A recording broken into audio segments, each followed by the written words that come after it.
Let me ask one question of Mark. We heard from Professor Picard that journalists don't like audiences, and we heard you state that sort of to the contrary, that you believe that the world is getting smarter and that the old wall between niche media and general interest media is not there any longer, not as high. Does that reflect that you have smarter audiences to start with, or how did you overcome your fear of audiences? How do you overcome your fear of audiences? You dive in, I think. One of our huge advantages in going into social and going into community is that we do have an extraordinary audience that have been built up over many years of great writing, and we wouldn't swap them with anybody else, and I hope that we continue to deserve them. And that's one thing that has made it easier for us to embrace this, because you can very easily see, I hope, within our comment threads that the very best comments that we have are extremely good, and the worst things that we have are no worse than anything else that's out there. So that's good. I think as our journalists have become savvier, as they have been, more commonly looking around the web, as they've seen community sections pop up more regularly around there, I think they have realized that what we have is quite special, and that it's the quality of the audience that makes the community sections of the Economist's website such an enormous opportunity for us. And these days it's more common for journalists to come into my office and say, what do we do next? I've got this great idea. Can you teach me how to use Twitter? Than it is for me to go and find them. Another reason why our journalists are embracing social media, I think, is because throughout the history of The Economist, they have always written without bylines. That's one of the things that's different about The Economist. We never name our authors, and I think a lot of them enjoy the fact that now they can go and build more of a personal reputation for themselves on Twitter. Certainly, writing a few tweets is a lot easier than writing a book, which is what most of them do to try and get more of a personal reputation. So for all of those reasons, I haven't had that much difficulty in convincing the group of journalists that I work with that this is something that we need to be focusing on, but perhaps I'm fortunate. Thank you very much. There's a question over there, please. Yeah. European Journalism Training Association. I've just got a question for Professor Picard, which is this assertion that the same amount of money is being spent on journalism in 1970 as it is now. Is that a relative or an actual amount? That's in real terms. In real terms, yes. Worldwide, though. Yeah, adjusted for. Worldwide, it's actually increasing. But if you look at national levels, you find that it's about the same level as it was in the 1970s. Yeah. Yeah.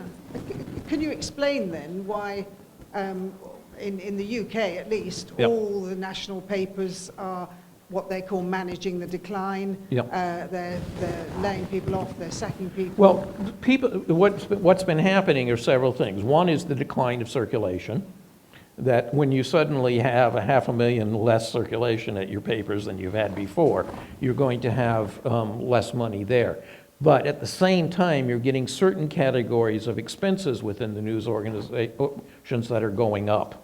And so you've got decline in income, costs going up. Where do you cut? You can't shut down the presses. You've got to keep the presses running. So what do? You take out journalists. The other thing that you have to look at is what happened in journalist employment over the last 25 or 30 years. In most news organizations in Western countries, you actually saw an increase of 25 to 40% in the number of employment of journalists from about 1970 to 2000. And so what's happening is they're taking out all of those that were added during the rich years and dropping back to the kind of levels that they had before the rich years had occurred. So you've got this several different things that are happening at the same time along the way. But it is problematic for the organizations themselves. Yeah. Thank you. There's somebody in the back there, please. I'm Staffan Sonning from the European Journalism Observatory of the University of Lugano. And I liked very much, Robert, your list of beats, of fields where journalists are doing more or less lousy job. And I would like to add one particular field because it relates to what we have been discussing this afternoon. Maybe journalists also do a pretty lousy job in covering journalism and the media. And personally, I think as most of us are somehow related to journalism education, this is something which we probably should try to change, because I assume that only audiences, users who are knowledgeable about media and who know the quality differences between the Economist and a free newspaper will be willing to pay something for high quality journalism. So one first step towards more media literacy would be that journalists themselves and the media start to inform adequately their publics about journalism and about media like they do about sports and about politics and other fields. And I'm, of course, putting this also as a question to all of you on the podium. I personally think that the way you are approaching in Barcelona your audiences, your publics, might be a direction which really might help many other media to build a relationship. But to build a relationship with the audience means also to inform them about what you are doing and how you are doing this and why you are making a difference. So who in the panel would like to answer to the issue of how do we journalistically cover the media without being self-serving? Robert. Well, I'll just point out there's a wonderful article in the latest issue of Journalism Studies that actually looks at the way journalists covered what's happened in journalism in the last 4 or 5 years. And it's a wonderful article, and I didn't write it, so, but it actually shows the limitations journalists have in covering themselves very well, and why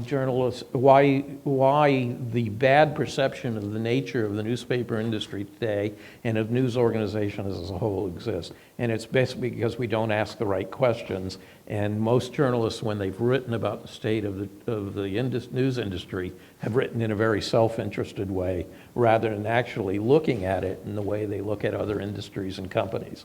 It's a very interesting article, and I recommend it to you. So. How about you, Ed?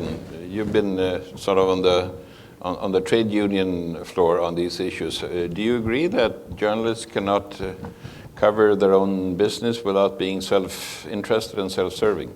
Well, I mean, I think one of the problems has been there's been a culture in journalism over the years of dog doesn't eat dog, and it's been a sort of an inner conspiracy where they've decided to protect one another. Actually, it's the industry protecting itself. I think one of the good sort of things about the Leveson inquiry and about the behavior of the News of the World is that, you know, when it came down to it, this was a scandal of corruption and illegality that wasn't exposed by the police and it wasn't exposed by politicians. Actually, it was exposed by journalists.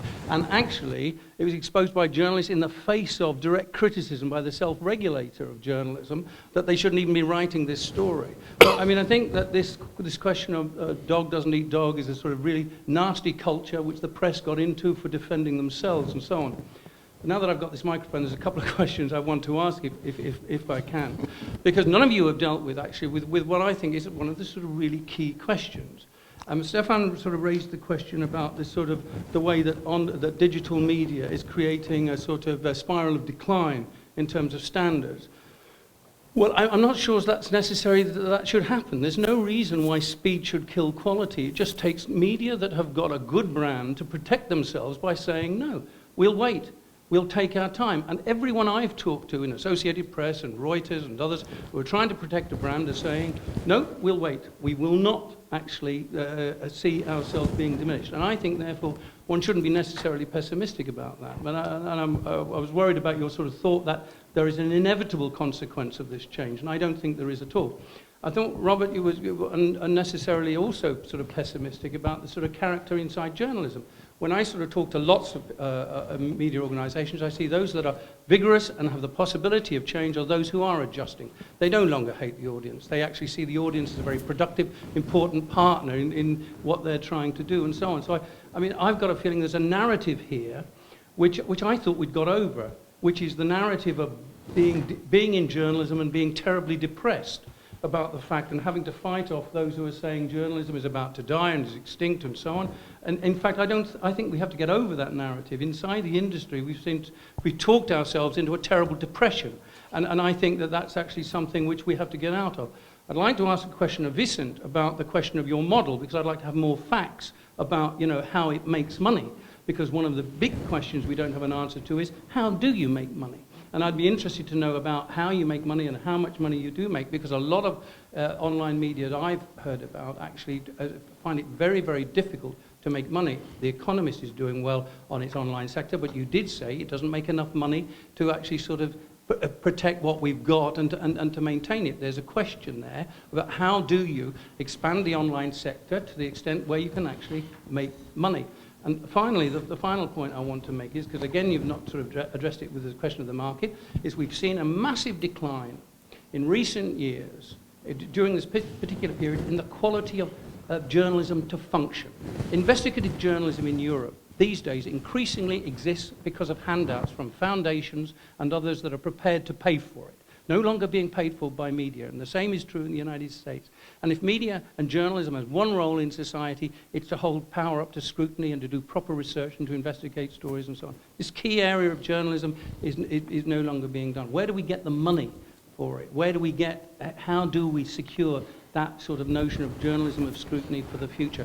And I don't think, I've heard from the platform that idea about how we return to that. And my final point is, and this brings in where Ove asked me to basically say, and I'm going to say it, I have to say that one of the tragic sort of developments in recent years, and this is experienced by anyone who's teaching in journalism school, is that to invite young people to come into an industry where when you leave with your master's degree or whatever, you're going into basically a shark-infested pool where there is only precarious work available to you. Unpaid internships, even those unpaid internships organised by decent media, apparently, and so on. The absolutely disgraceful and scandalous way media are exploiting young people and expecting them to work for nothing and so on.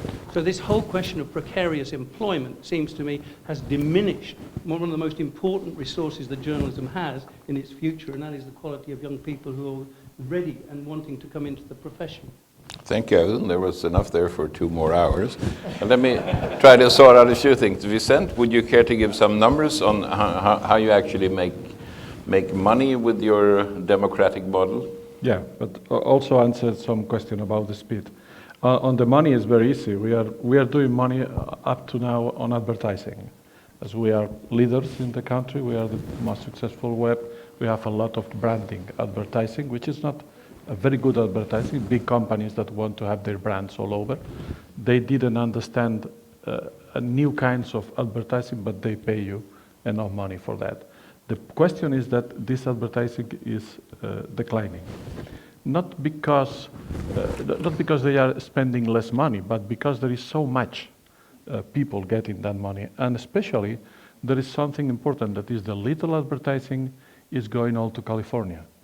Because today, for a little company, it's much more easy to advertise on Facebook or Google Ads than in our media. So this is a major change. And what we try is to compensate that with asking the people to pay. So for the figures, today we have the number of people that are now paying us through this project. It represents 10% of our budget. Our idea is that by 2015, it will represent 25%. That will be okay. That will be the perfect situation for us, because that will balance the money we are losing on the advertising market. But advertising is still the most important revenue for us.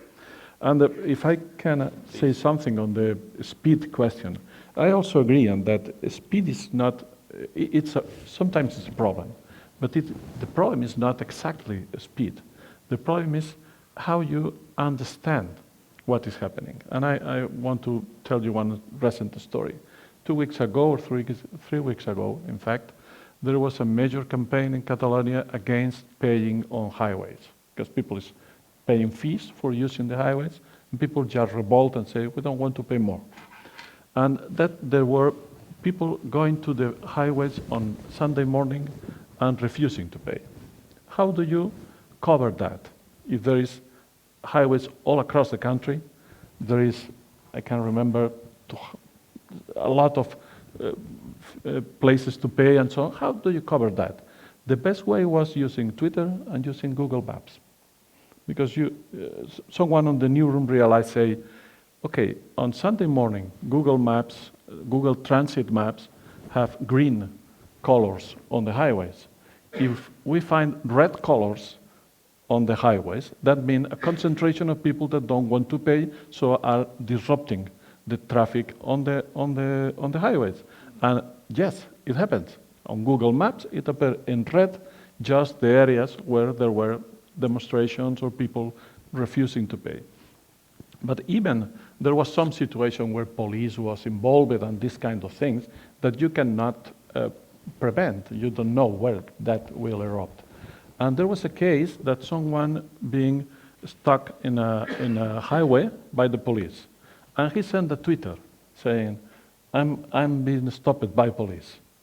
And we sent a direct message to him, where you are, who you are, checking the story. But that was not enough. But we sent a message to all the people surrounding the area and say, guys, someone is close to this guy, can you go there and check if he really detained by the police? Can you send us a photo? And yes, 3 people were on the area. They go there and take a photo and check the story for us. So that was a speed story.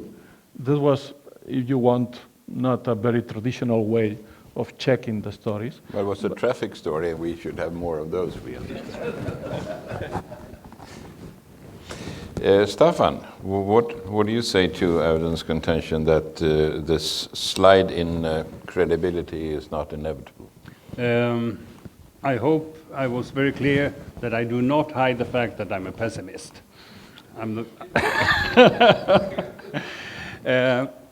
I've been following this question for quite some years, and I am really pessimistic.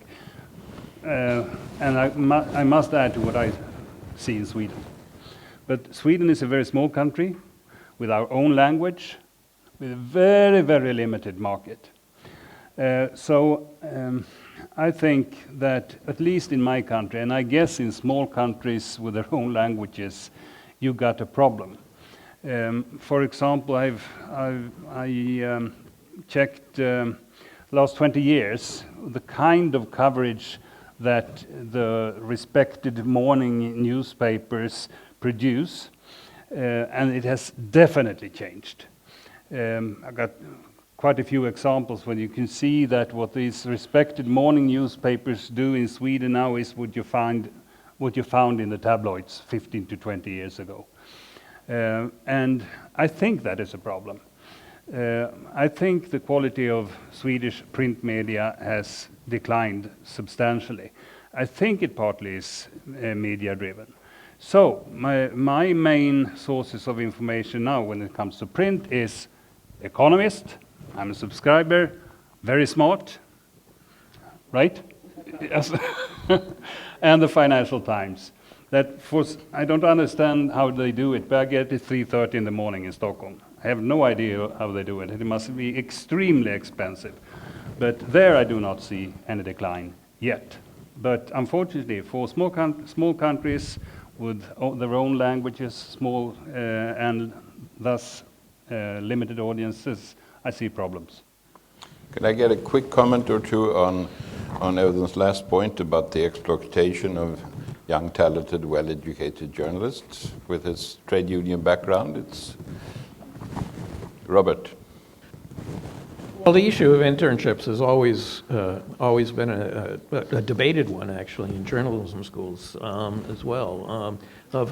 When is an internship and when is an internship exploitation? What you see now is that in many places, the number of interns is going up. And that would tend to indicate they're not being given a learning experience as much as being used in the production. And that, I think, is worrisome.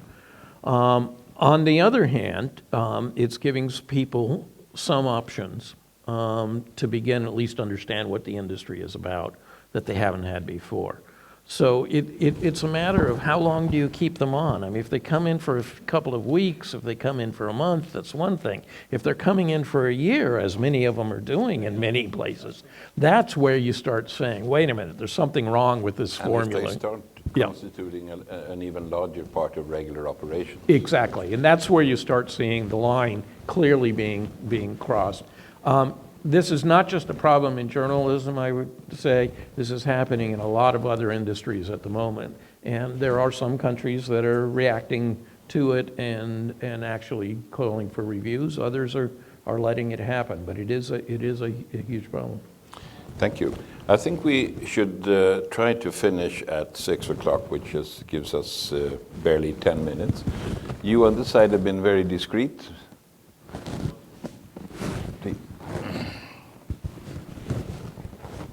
Well, I already introduced myself, so I don't have to do it again. Robert made a comment, and I want to have a quick comment from all of you, preferably. That he said, well, you have to distinguish yourself from others. You have to do what you can do best. You have to don't do anything that everybody else does. Actually, this involves some sort of an investment, because you have to have people who are very good at one thing, very good at school reporting or at media reporting. And we see all examples, people from public media, from Vilaweb, from Economist, who do that actually. But my problem would be that this is not the only model, of course. You can go the other way around. You can say, okay, we can do very sloppy reporting. We can do curation, we can do aggregation, or curation is stealing without getting caught, I think. And then we only employ one or two people, one for technical proposals, we hire a robot, and we do things like that. The argument would be that bad news is good enough for a lot of people, actually. Just have a quick overview of what you get. So you can go the way of distinguishing yourself, but you can also go for the low-hanging fruit and try to have a lot of website visits by a lot of people, but just making, don't spending too much. So the ideal world of all these niches being served very well could be reversed as well at the same time, because not many people are really very interested in high quality news. A lot of people can do with low quality news. Certainly, it's a business strategy to do that. And one of the problems that we're facing today is that there are hundreds of sites out there willing to do that will scrape the stuff from the wire services, scrape major headlines from other papers. And that's why it's hard to get people to pay for the average general news. It's the same thing as those people that used to walk by the newsstand, read 12 headline front pages really quickly just to see if what is anything going on, and then they walked off because they were never going to buy the paper or do it. Those people are getting it from that kind of sites today. But if you're trying to create a quality journalism project and you're trying to do it, what it means is then you have to say, what do I do is different from those sites? Because there's so many of those out there. And that means you're going to have to invest in original coverage, you're going to have to invest in the kind of coverage others aren't doing, or you're going to have to invest in local and other kinds of things that make you special and different, or in specialized kinds of materials, which is what the financial newspapers have done, what papers like The Economist have done, and others, where they do it in a different kind of way. But you can't, the general availability of information, of basic information, is so good out there. It's, you get in a taxi, it's there. You get on a bus, it's there. It's on the side of buildings. That you can't give that kind of information and expect people are going to pay you for it. Vicent. I think you must take decisions, and sometimes it's not only in which areas do we invest, but also in which areas we don't invest. For instance, we took a decision that was don't speak about sports in a city like Barcelona. where sports, yeah, where Good luck. Sports is a religion. I had strong discussions on my own newsroom, but you're fool. What we are going to do? Don't speaking about the sport. And it's like, we cannot speak about the sports because everyone knows everything about the latest match. Why should we pay money to someone to follow something that everyone knows? So let that aside. In any case, speak about sociology of a sport, speak about something political things and the sport, something like that, but never, not invest one single penny on sports. And the funny thing about that was that our readers applaud the decision because they are tired of sport. And they say, that's okay. We have so many places where we can watch Messi goals. We don't need another one place with a Messi goal, so it's okay. So you need to take decisions. And sometimes the most obvious decisions are not the right ones.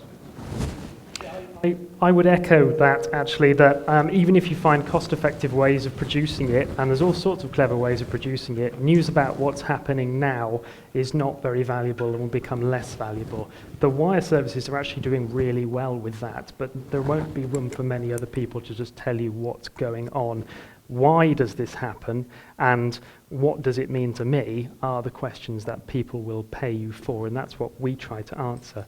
And I ought to point out as well that it's not necessarily the case that if you don't just do what's happening now, you then have to focus on a couple of tight niches. It's not necessarily about producing a paper that's only for people interested in finance or only interested in sport.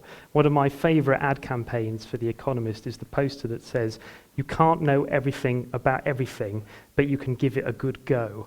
So we have this sort of suggestion that you can produce a newspaper which has a very broad range of interests.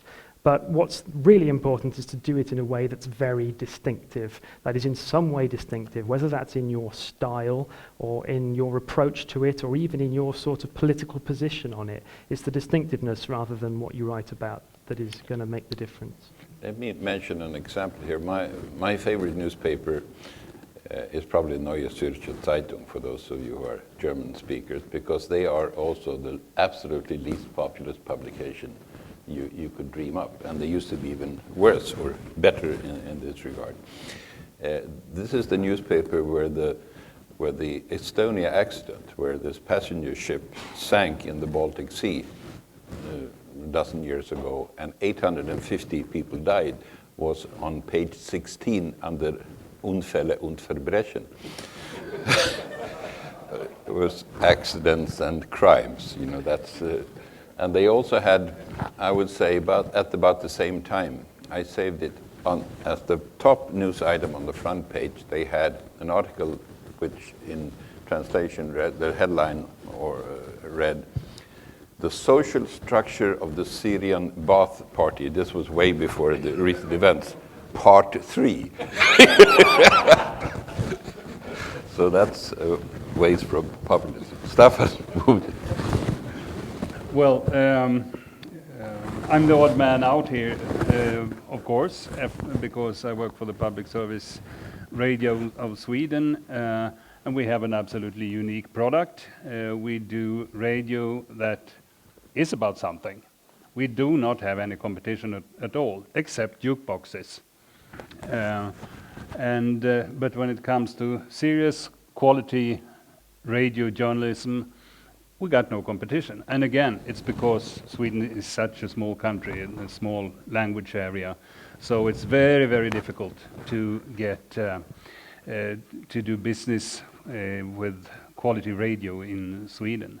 However, I would say that still the developments has been good for Swedish radio, because we had to renew ourselves. We had to find ourselves a place in the new media landscape. We have been working extensively with the new media, the web, the phones. It's really very, very good.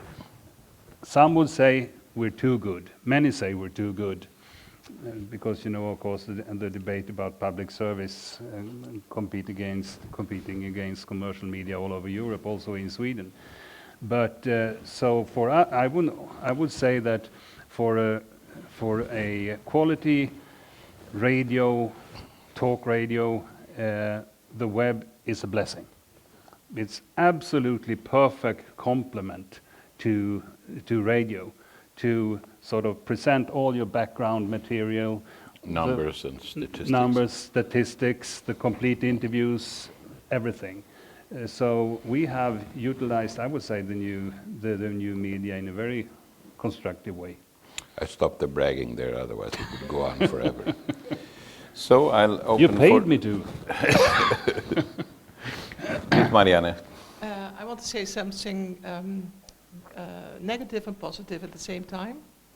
I have to say that I enjoyed myself enormously today, but it saddens me that there has only been one woman on the stage here in this afternoon.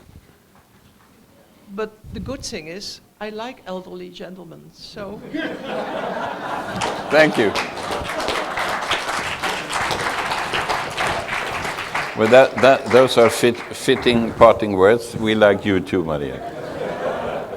Let me then, I see no more hands.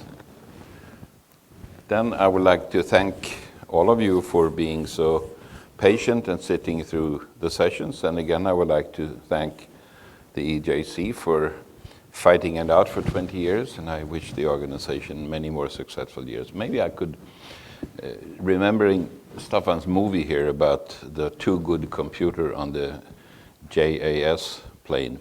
I don't know if you've heard how the airplane of the future will actually be flown. The crew will consist of a computer, a pilot, and a dog. The computer flies the plane. The role of the pilot is to feed the dog at regular hours, and the dog is there to bite the pilot if he touches the computer. Thank you very much indeed.